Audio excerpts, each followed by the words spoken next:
চন্দ্রগ্রহণ চলাকালীন কিছু বিধিনিষেধ যা আমাদের শাস্ত্রে বর্ণিত, আমাদের কি করা উচিত এবং কি করা উচিত নয়। রাত্রি 9:58 হইতে মধ্যরাত 1:26 পর্যন্ত, অর্থাৎ 8ই সেপ্টেম্বর রাত্রি 1:26 পর্যন্ত এই চন্দ্রগ্রহণ আমাদের ভারতবর্ষের আকাশে দৃশ্যমান।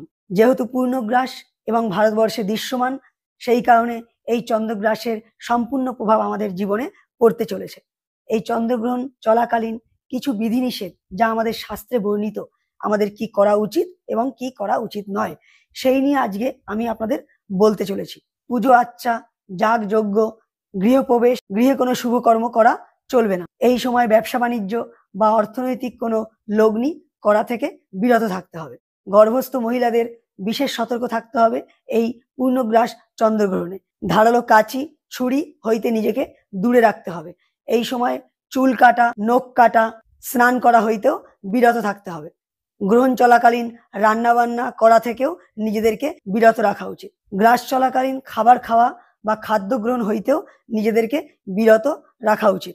যদি সেটা সম্ভবকর না হয়ে ওঠে তাহলে কি করবেন, রান্না করা খাবার আপনি তুলসী পাতা দিয়ে রাখুন তার উপরে, এবং পানীয় জলেও তুলসী দিয়ে রাখুন, এবং যখন গ্রাস সম্পূর্ণ হয়ে যাবে তখন সেই তুলসী পাতাটি সরিয়ে তারপরে সেই ভোজন আপনারা গ্রহণ করতে পারেন।